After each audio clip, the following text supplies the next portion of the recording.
So Darian, how do you feel about your episode being out? I feel good.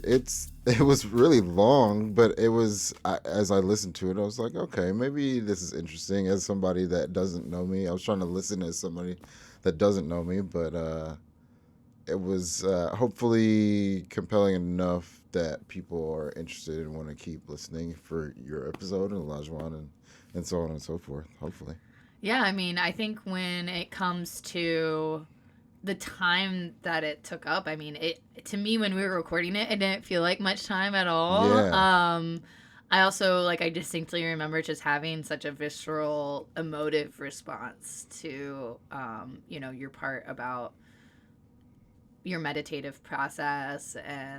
and what insights it brought to you. I mean, that it was just really powerful, and I'm really grateful that you're on this journey with me. Yeah, listening back to that was pretty powerful, especially where I'm at now, a year later compared to then. Because at that point, I hadn't been to Senegal and Gambia. I hadn't been to the College of William and Mary to present my family history research, Yeah, the and then Lemon yeah, Symposium. Levin Symposium, and I hadn't then been invited back by their archivist, I guess, to meet Dr. Alan Taylor, who's now I would consider a kind of a new friend.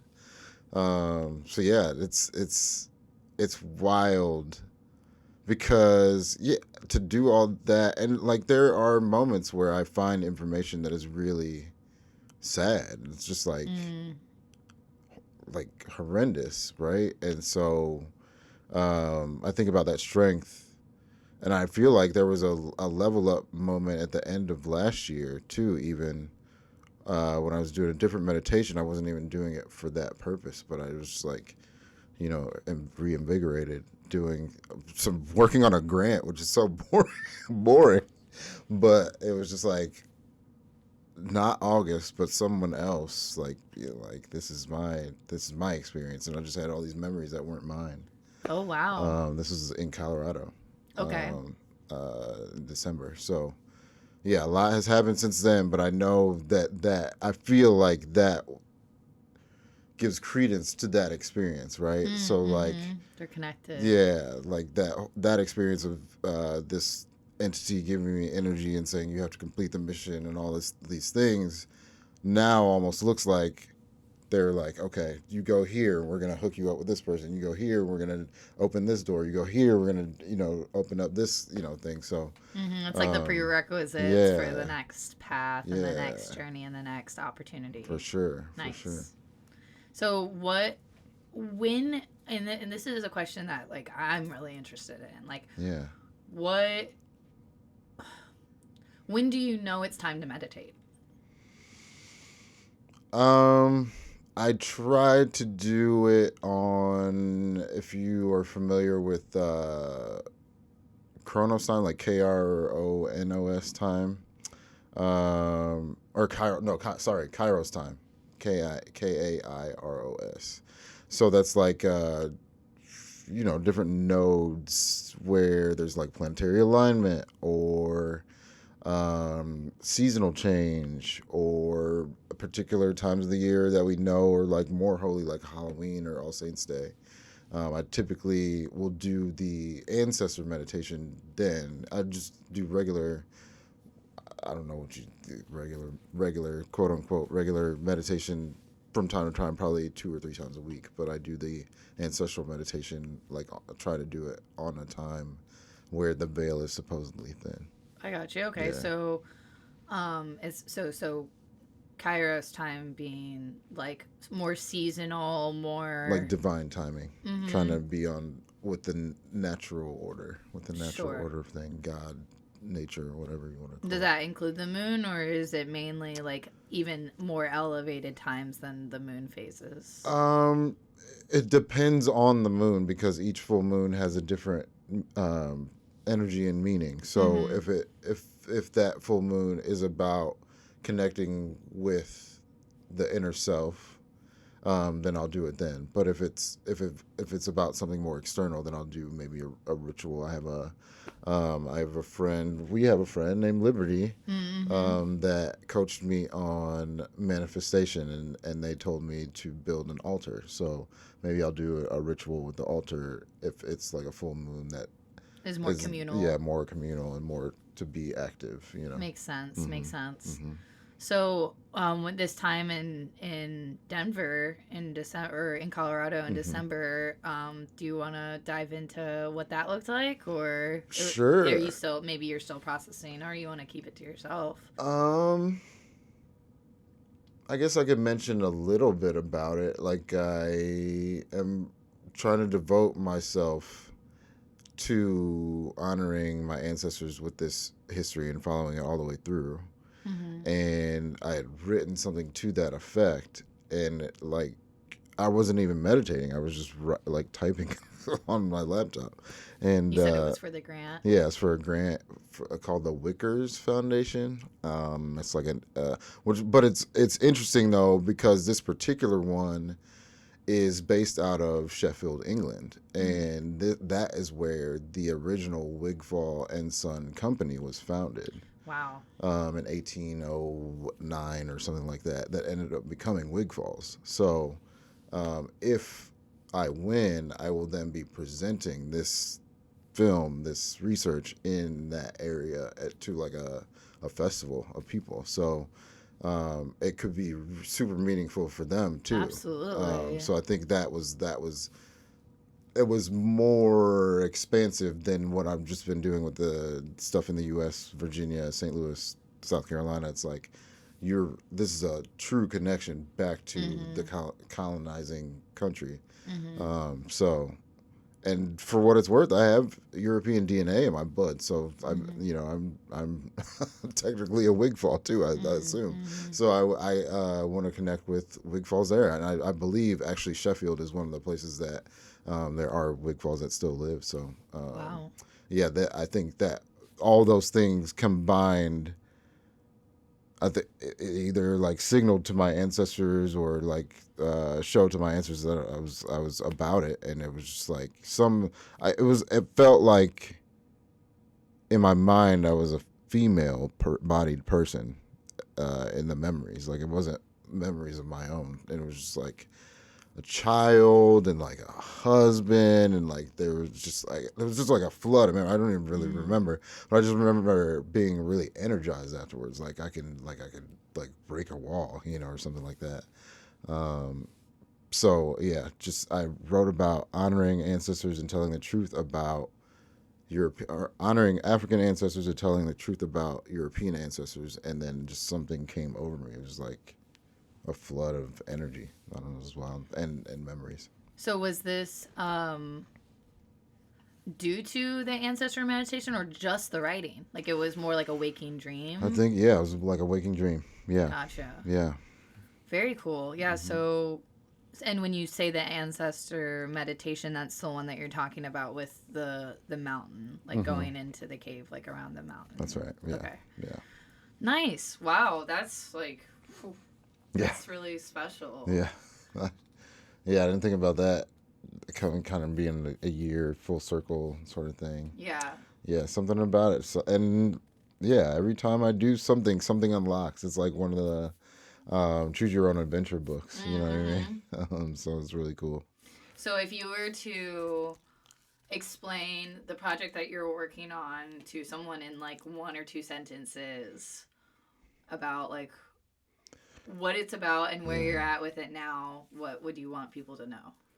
I would say that I'm making a documentary project about my family's history uh, because of the significance to American history, European history, global history, um, and the also the universality of it. Mm-hmm. Because I think um, I guess one more sentence would be that I believe that most people think of a person like August when they think about their African ancestors. Now, if they are royalty or not, it depends on the family. But I think August's story is the story that most Black people think in America think of when they think of their ancestors. So if I could pursue it, then I think a lot of people will benefit.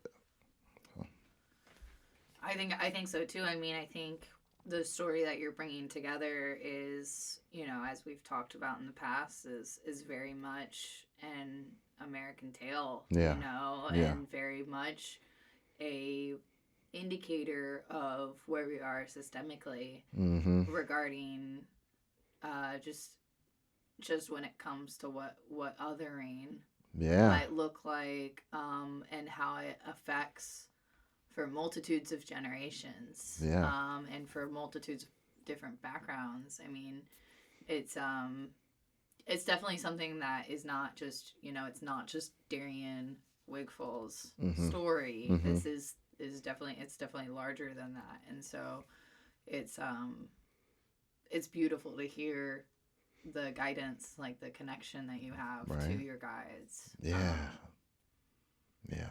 I'm grateful for it because I don't think everybody has it. Right. I'm That's why I finding have this necklace. I just other. got this Oh, azurite, and it's okay. for that purpose, Really? connecting to guides. Have you felt any or experienced any like connection or like energetic or spiritual experience Not like since you got it? specifically. I think latently I've kind of been like I think Saturday, or Friday, Friday or Saturday was my uncle's birthday, Okay. and he passed away last, actually 2023. Mm. And so I was thinking about him recently, and I guess I have a connection to him because I thought of him on his birthday. It's not something that I was like committing to memory every year or anything, but Mm-hmm. um but I'm assessing what the quality of the connection to those who are no longer with me, Mm-hmm. what that looks like. Mm. Mm-hmm. We're also in 2025 now, so we're in a new year, a new numerological year. So we're in a Yeah. 9 year Mm-hmm. now, and some of the stuff that I was reading about, like what that means, what that energy means, it does have to do with like connecting back to guides, because we are at the end of like a cycle. Mm-hmm. We're at the like About to go back to reward. one. Yeah. Yeah, I'm back to, yeah, Mm-hmm. exactly. But like, it's a year for endings, but it's also a year of rewards. Eating the dessert at the end of the meal, like we're Mm. a culmination Mm-hmm. year, Mm-hmm. and reaping the benefits of what's been sowed. Yeah. And Okay. Well, so I should think be a good it's year just, then, hopefully. and I had picked the azurite. I did do some light research about what it means, but Mm-hmm. I picked it not quite thinking about the numerology of Mm. this year, Hmm. and so that was really special, really exciting.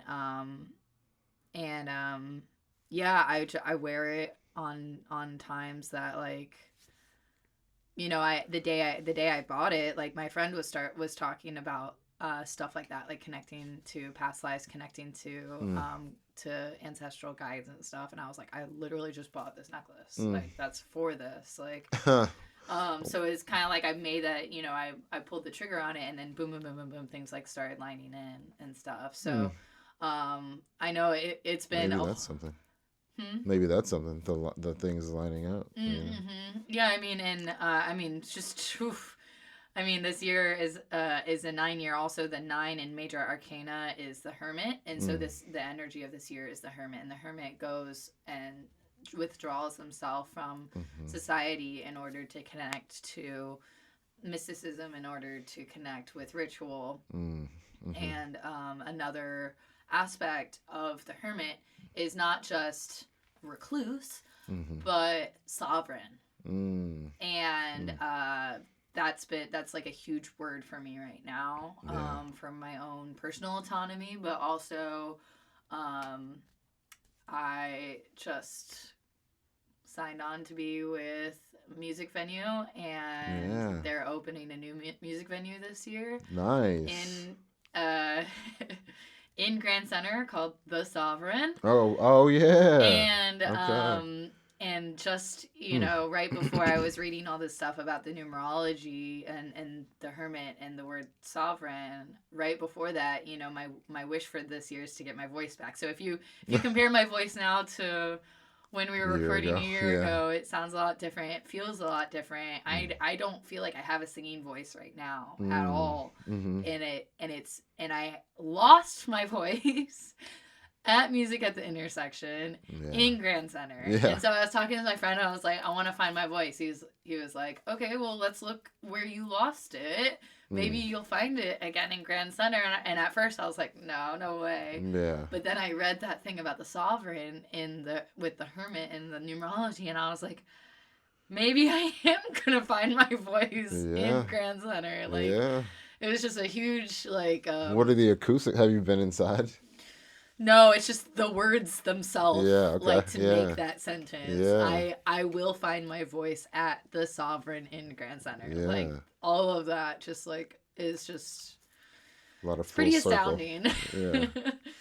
It's kind of calling my shot a little bit, but it's I'm very grateful for the opportunity that I'm being presented with, because it felt like it kind of came out of nowhere, yet at the same time it is a culmination of what I've been working on, and it is an alignment. I think they've been working on opening that venue for 5 years now. And I've seen the sign on the building for quite a while. Yeah, so it's like the culmination. Yeah, it's finally coming together.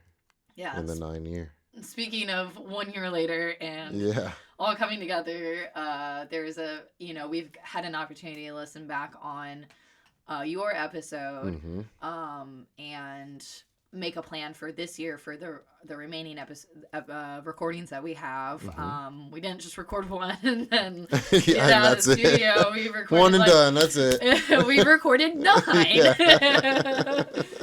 So we have basically nine multi-hour recordings that we are going to be breaking up into part 1 and part 2 to be released basically one guest each month until we need to start recording again. Because they're kind of long conversations. We're going to split them up a little bit just to give you a little bit of rest on your attention spans and things like that. Now, I know people are busy. Plus, I don't, as we're finding out, it's like we can't fit everything into a 1.5, 2 hour, 3 hour conversation either. Yeah.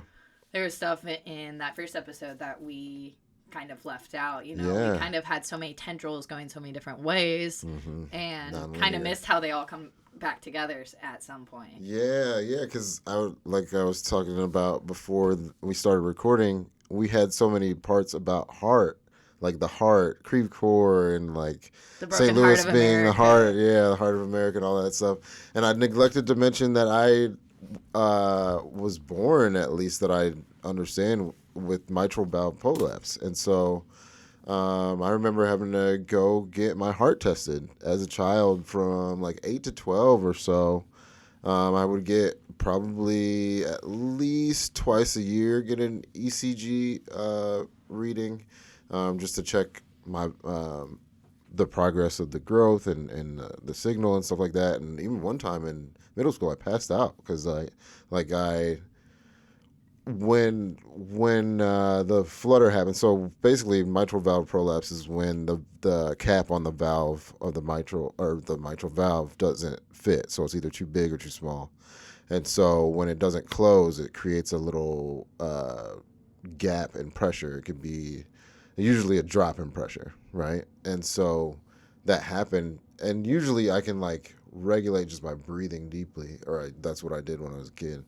But this time I just didn't regulate it, and I just kind of slumped over in my seat. Nobody really paid attention. I woke up and nobody was looking, so I just kind of kept going. But I don't think I was out very long. But it was just interesting. But by 16, I think I had gone back to the doctor, and they were like, "We don't see any evidence of it anymore." So. That was also the reason I didn't smoke or drink in high school, because we talked about not drinking or smoking till college, and that was one of the major reasons I didn't, because I was afraid that it might re-aggravate or do something with my heart condition. So my first drink wasn't until the summer after my senior year in high school. But that was the main reason why. Sure. Wow. That's so. when it comes to like, you know, and then I've kind of followed up asking like about like if that influenced what you pursued in school and stuff. So is there, you know, is that, I was also going to ask, is that something that affects you like today? Luckily, no, but I do know other people with it, and so I understand um, the difficulty that comes along with it. But yeah, luckily, I haven't had a heart issue since I was a teenager. Strong. I think if I am self-diagnosing, I feel like my heart is somewhat enlarged compared to most people. Just because like sometimes it has trouble getting the pressure to push all the blood through. But it's not like a flutter when I was a kid where I'm like, oh, this could be something like this. I may like pass out or something like that. It's never like that anymore. Yeah, I So was curious because like whenever I've been to Colorado, I have very specific reaction to the pressure difference. well, yeah, it's really tough to breathe up there for me. Yeah, I went skiing and that was tough on my lungs. It was okay for my body, but like getting up, like when you fall over and it's cold and I'm trying to breathe and you're at like 10,000 feet, it was tough. But my heart never had an issue. It was just my lungs kind of hurt a little bit after a while, you know? But yeah, I didn't have any. I haven't had like a issue since I was in high school, or I guess middle school technically. Yeah, but that takes me back to we were talking about in the first episode getting taught differently, and I guess technically it was sixth grade before it was part of our middle school because when I was in coming through it was just junior high, it was just seventh and eighth grade. But Miss Mashoff, we were talking about being taught different, and I remember her having a beehive. She had like dark, like raven hair, and she had a beehive and like glasses. She looked like somebody straight out of the '60s, like the glasses that have the points in the end. I don't know. There's a certain style that they call that, but I don't really know it. Oh, the cat eye glasses. Yeah, cat eye glasses. Yeah, and a beehive. Not too different from my glasses. Mine are like a chill cat eye. Yeah, like yours are like a modern cat eye. She had like I have some costume glasses that probably look exactly like her glasses. If you've seen the movie The Sandlot, the glasses that Wendy Peppercorn is wearing in that one scene where she like has the sunglasses on, that kind of glasses. So, you know, that was our indicator of her clinging on to a time past. You know what I mean? So that I think that was one of the reasons that for me I kind of expected her to be the way she was, but I don't know that everybody takes those context clues. You know what I mean? So. Sure, and like kind of it goes both ways, right? Like you expected her to behave in that manner. Yeah. She presented in that manner to whether consciously or unconsciously elicit that prejudgment. Yeah.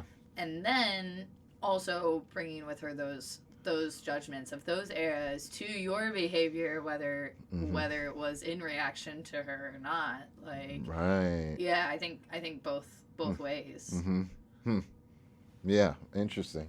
I think signaling is some of that context that we don't really. Yeah, because you present the way you want people to perceive you, right? Right, and like, you know, so another difference between our 2024 experience and our 2025 experience is two completely different administrations. Yeah, we have, you know, completely different response or like a connection to I think most social media these days. I think you know, if we were to look at what we were looking at social media wise a year ago to what we are now, I mean, it's you know, it does feel like we are in like a post information age. At least for myself. That people are moving away from the social media and the large amounts of information and things like that, or what do you mean? I think mainly that so we're in the age of Aquarius now, right? So I think a lot of it is more skepticism regarding like what is truth. Like yes, there's things that we all hold to be self-evident, right? However, there's things are up for debate. There's other things that aren't up for debate. There's things that are just accepted. There's things that people are resisting against. There are, and I think what I mean by post-information age is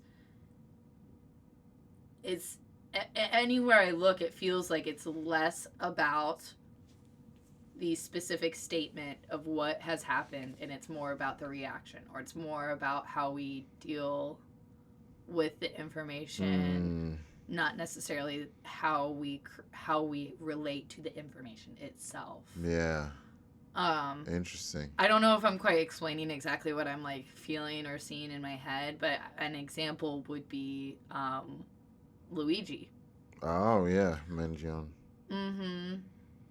Which is, that was a case of someone who dealt with the perils of health insurance, who took his reaction into his own hands. Yeah. And did so very specifically. Yeah. And then the only reason why he was then detained was not because any authority did their job. Right. And like the person who, I don't know if this is true, but like apparently the person who did reveal his location or whatever didn't even get a reward. Yeah, I heard about that because they reported it through the wrong channel, and so they didn't get. Yeah. But also, I think about that as like you're in the same boat. It was like a McDonald's worker, employee, or something like that. It's like, sure, $60,000 would mean a lot to me right now. Yeah, absolutely. I get that. Totally get it. But also, he's trying to do something that obviously we shouldn't be going out killing people at random, not random, but for specific reasons, just because they're the head of an organization. But the sentiment, I think, is what resonates with so many people, which is why people are honestly confused about why he's in trouble. Okay, so a couple things came up there. So we're saying like, shooting someone should not be the answer, right? Yeah. We always say like, we should not resort to violence, right? What Luigi was acting upon was the systemic violence of the health insurance machinations that we have, and against a systemically violent, corrupt system that doesn't allow for life forms to thrive. And so the healthcare had already chosen violence. Oh, yeah, it's already fucked up. Right. But that man did not make that system. That man did not invent that system. Correct. That man only upholds that system. He's one piece in a large system of thousands of people. So just killing him doesn't really change the system. Right. And it doesn't make the system change itself. Like it doesn't achieve the goal that I think he wants, which is a system change, right? Sure. I think it was because have you seen CEOs rushing to change the system? That's what I was gonna say. CEOs aren't able to mitigate for that outcome even. Exactly. They can't whichever way you want to look at it. That person can't do much to change the outcome. Yeah, like CEOs aren't going to do Luigi drills, but we have school children who are doing active shooter drills. Yeah. And Luigi is getting a terrorism charge and school shooters are not. Yeah. So, like, again, we shouldn't resort to violence, but, like, for who? The issue is that our whole system is set up on violence. We wouldn't have this system were it not for just talking about, my family history, the heinous violence that happened to people that look like me, that are the reason that I am here now, right? Right. So, like, all that violence has happened and is no longer necessary to enact on a daily basis. But that violence is still in the ethos of our society, right? Right. And even past the slavery violence that Mm-hmm. occurred, the United States government or the local laws Mm-hmm. do not allow an easy path for your family and your lineage to access the reparations Yeah. owed for the physical violence. So Yeah. then we're seeing another like breakaway of systemic violence, Mm-hmm. of Mm-hmm. financial violence, of administrative violence. Mm-hmm. Mm-hmm. Um, a lot of people are very, up in arms about what's called political violence, but it it wasn't until I was studying like Slavoj Žižek in college that I was like, oh, like there is other versions of violence that are not physical, Mm-hmm. that are oppressive, that are um that exist in a way to create a fear response, to create a freeze response, in order to kind of keep things quiet, in order to keep things quote unquote the status quo Mm-hmm. for the people who look like the founding fathers. Right. Those white males who own property. Like Mm-hmm. that's also the part that like I wish people would not forget is Mm-hmm. that the founding fathers were creating a system to support other property owning Yep. white Yep. heirs. Yeah. And so like it's all written up to say for life, liberty, and the pursuit of happiness, when it should Mm-hmm. be, if we actually have a written equitable system, Mm-hmm. it should be for life, liberty, and the pursuit of property, or life, liberty, and property. Yeah, yeah. If it was actually truthful, because yeah, there's the statistic is out of the 55 people that signed the Declaration of Independence, only 9 of them were not business owners. They were like farmers or like Mm-hmm. blacksmiths. So like 46 of the 55 people that signed that document own businesses. So of course they're gonna take care of or Mm-hmm. write laws to take care of their businesses. Mm-hmm. It only makes sense, and that's why the system is set up. That's how we get all the way to now, where we get like, or even like a decade ago, Citizens United. You know what I mean? Mm-hmm. That's a manifestation of that same kind of mindset, and Sure. now it's just showing up in different ways. But it's all stems from we're still living in their legacy. You know what I Yeah. mean? Yeah. So, if we were to talk to Darian and Ace from a year ago, Mm. what is something that you would want to talk with them about or tell them about today? Um. It's the day after Martin Luther King Jr. Day. Wow. Sheesh. Because like I didn't there's prepare some you for this momentum. Yeah, there's some conversation. momentous things that are like just like I was Yeah. watching a skit. I mean, we're in a whole So new Jon era. Stewart's back on the Daily Show. Y'all, that's wild. Because at the time that we were recording, they were doing a bunch of guest hosts. Mm-hmm. But they did this sketch about the inauguration and it being MLK Day at the same time, and they have like 3 different white correspondents talking about the Trump stuff with John at the desk or whatever, and they have Josh Johnson being like, actually, it's also MLK Day, and he's like in front of the statue, and then he like keeps walking into each one of their scenes and like, but also, and it's just like. I definitely feel like spiritually Martin Luther King's rolling in his grave for what happened on the day that's supposed to honor him. But um, I would tell our former selves, get ready for 4 years of wild political times, because we're going to have a president that we've had before, but nobody on our side, or me and Ace from a year ago side, wanted. But it will motivate you to do, at least me, to do what I'm doing with the family history research even more. Mm-hmm. Yeah, I did like on election night, which was Guy Fawkes night. I mean, we should all fucking know that the world was gonna burn because it was bonfire night.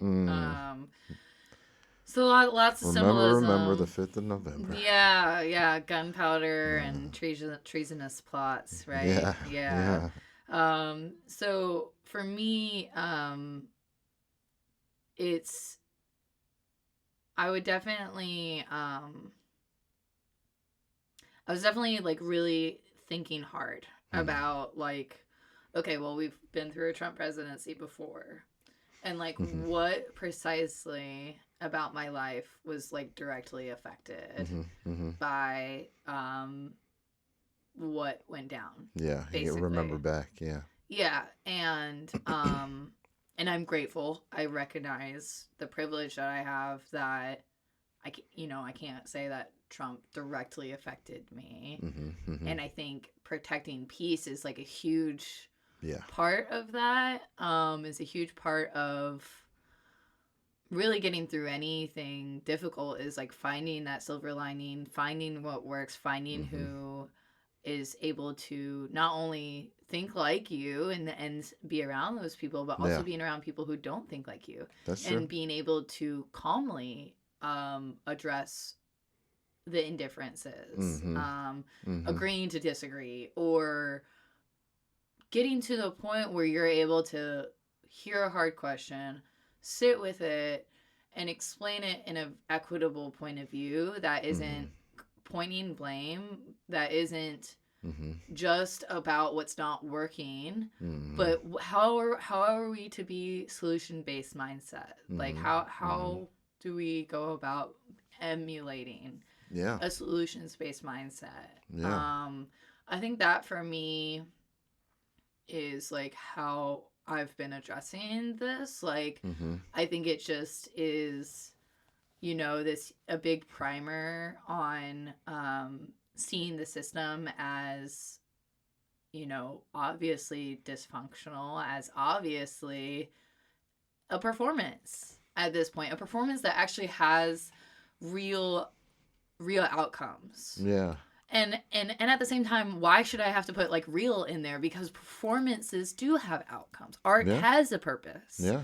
And if it's to make us laugh, if it's to make us think, if it's really, it's there to move the needle. Mm-hmm. Whether we think it's moving the needle forward or back is up for debate. Yeah, But depending on the art. but I didn't really talk about it too much on our podcast.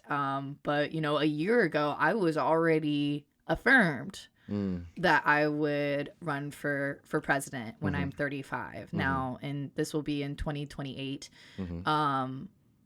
And only since November have I determined that the only way for that to possibly equitably happen for myself Mm-hmm. is a completely unaffiliated write-in campaign. Yeah.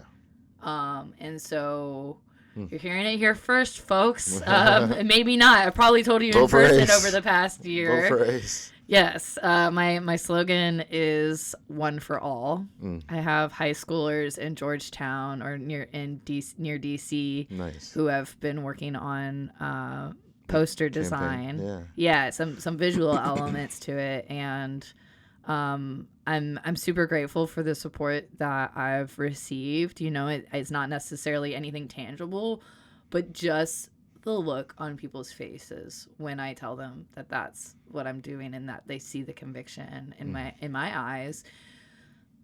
I see people actually having hope, and like it's not necessarily a reaction that I was like ready for, or like it's not something I'm seeking out or expecting. Like. Mm-hmm. Mm-hmm.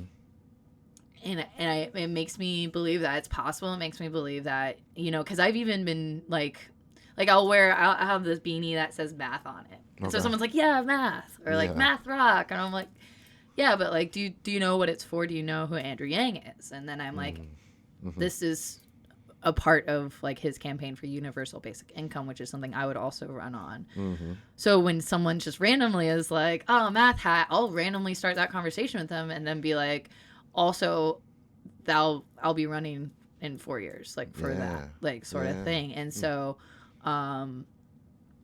yeah, I'm like ready to get public about it. I'm ready to get my voice back more and speak on stage and do the comedy thing. Get ready to and stump and all that. yeah. I have to. Yeah. Like Yeah. I feel called to it, and I feel, Carter passed. Yeah. And I think Carter was such an amazing example for myself of what type of president I would want to be. And I'm actually grateful for his legacy. I mean, his legacy includes the creation of FEMA. Yeah. Includes the creation of post presidency, the Habitats for Humanity, and he also had a connection with his faith. Yeah. That he had specific points of view regarding how why Christian nationalism is a problem. So with his passing, I mean he gets to be a part of the the pantheon of gods. Yeah, right. Now he can guide from the other side. Yeah. And that's interesting you say that, because I feel like my dad is doing some things on the other side for this grant in particular. That's exciting. So, people, I am gaining a different perspective on death. People consider it a loss, but I lost his physical body, but I don't feel like I'm disconnected from him. I honestly feel more connected to him, if that makes sense, and like can talk to him at any time versus like having to go to his house to talk to him. And like I feel like when he's working in my life, there's a picture on my phone. If you have an iPhone, you know that they do the photo memories. And I have a picture of my parents that they took at the church like a few years before he like started to really go from the cancer. And he's got this great smile, and I feel like that pops up when he's like, he either wants to get my attention or he's like doing something, like working behind the scenes. So, Jimmy Carter being on the other side to be able to help us, man, we gonna need it. If there was ever a time where we needed a guide like him on the other side, it's now. So. It sucks that we lost some in timing, but maybe it's for the best, and people will consult. Because I think out of all the presidents besides Obama, and Obama wasn't perfect either. I think I put Carter over Obama because of some of the drone and the bombings in Africa. But Carter went. I'm thinking a lot right now of Dave Chappelle's speech on SNL this past weekend. His monologue about Carter went to Palestine. That alone is huge. Where a lot of presidents, even before they get in office, are like, I'm not dealing with them. You know what I mean? It was just crazy to me. But just the bravery. I mean, he was in the Navy. I mean, he was one of those few presidents who had served in the military, so I think that also informed his bravery. I think, and it's just really recognizing, and I love Eisenhower for the same reason, recognizing that there's a larger worldview than just the United States, and that that it's worth seeing that other side for yourself, because it is still part of yourself, because we are a part of the planet together. Yeah, we're all one. So we're gonna have part 1 and part 2 of Darian's episode.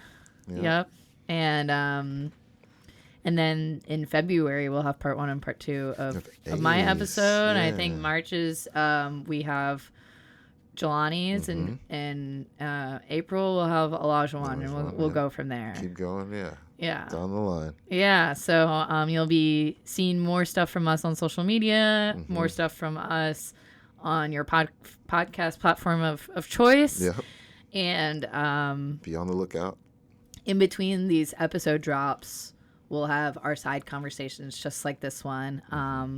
And if you would like to be in touch with us at all, you can always email us, highcontextpodcast@gmail.com, or our Instagram handle. Yeah, High Context Podcast. Yeah, at High Context Podcast. So, just to end us on a little bit chipper pep in our step Yeah. mode. I know that you're working really hard on the project Searching for August. That's right. You also now have 2 books out. Yeah. Yeah. Yeah. And- That wasn't true a year ago. Wow. Yeah. So what's the second book called again? It's called Not So Princess Jasmine. This is volume 1. I'm writing volume 2 as we speak. But yeah. Great. Not Yeah, So I see that Princess it's right Jasmine, there with volume the 1. pen and the paper Yeah. just off on the side. He's Yeah. been writing a Yeah, word yeah. every once in a while. I'm writing in my head while we're talking. And then what's on the horizon for you as a music producer? Well, I just put out a single called December January just because I wanted to put out something. It's kind of like a house EDM vibe, and then I'll put out an EP, like 3 or 4 songs around my birthday in June. And right now I'm working on trying to get into music licensing so I can get music into like TV and commercials and movies and stuff like that. Yeah. And that is all very super exciting. Yeah, I have thank you. my latest in the music world is I now have 2 Audio Technica Technics ripoffs basically snap, now. So I have 2 DJ. turntables. I'm just a coffin case away. I'm borrowing a friend's mixer, but I'm just a coffin case away from being a live DJ gig ready, basically, and some Sweet. cables, I think. Sweet. So that is what's next for myself, at That's least, awesome. getting some more DJ gigs. And Camera just went off. so close. I just should have ended us when I thought I was gonna end us. Dude. It's okay. We're still on audio. Okay. All right. Well, until next time, we are going to work on signing off with our Our little signature phrase. Yes. All the power. All the power to all the people. people. The conversation continues. Part 2 of this episode of the High Context Podcast. Stay tuned for more with our side stories, and be sure to connect with us on social media at High Context Podcast on Instagram.